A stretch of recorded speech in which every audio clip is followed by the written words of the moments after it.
आरोबाव एशियानि गोजामसिन आरो मुंदांखासिन 133 दुरान्ड कापआ बिटिआरआव सफैबाय।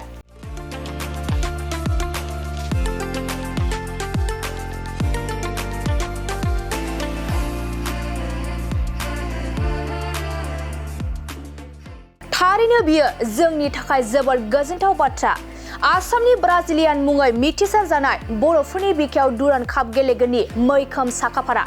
बिटिआरनि सीएम प्रमद बर'नि गोख्रों नाजानायाव बिटिआरआव नैथि खेबनि थाखाय 133 दुरान्ड कापनि गेलेनायखौ गाजा गोमजायै खुंफुंनो थाखाय साखाफाराया सोलिगासिनो दं।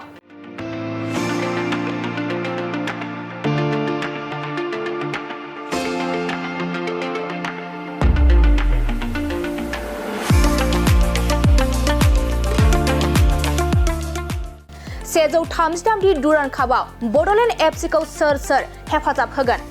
बड'लेण्ड एफसीआ एशियानि गोजामसिन आरो मुंदांखासिन 133 दुरान्ड कापआव बाहागो लानो गोख्रों साखाफारा। दुरान्ड काप ग्रुप इआव गेलेगोन बड'लेण्ड एफसी हानजाया।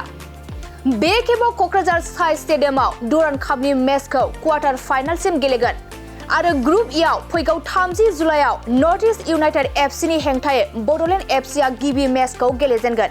बेनि उनाव 6 आगस्टआव बड'लेण्ड एफसीआ उडिशा एफसी हानजानि हेंथायै गेलेगोन आरो 12 आगस्टआव दुरान्ड कापनि थामथि मेचखौ बड'लेण्ड एफसीआ बर्डार सिकिउरिटि फर्स एफसीनि हेंथायै गेलेबावगोन।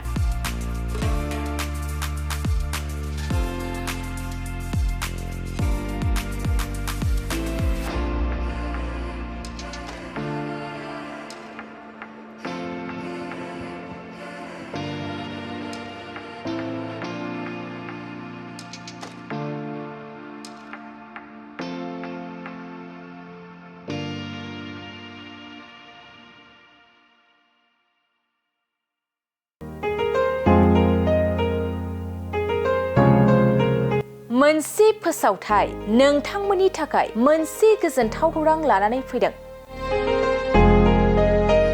अदालगुरि जिल्लानि सिङाव थानाय डिमाकुसि बरंगाजुलिनि पिपल हलियाव लानानै फैदों नोंथांमोननो लेब्रा मुंनि गंसे गोदान रिजर्ट। नोंथांमोना बे लेब्रा मुंनि गंसे गोदान रिजर्टखौ तामुलपुर रडनिफ्राय फैब्ला सुख्लाय ब्रिजनि आगदा आरो अदालगुरि रडनिफ्राय फैब्ला सुख्लाय ब्रिजनि सिगाङाव आगसिथिंजाय मोननो हागोन।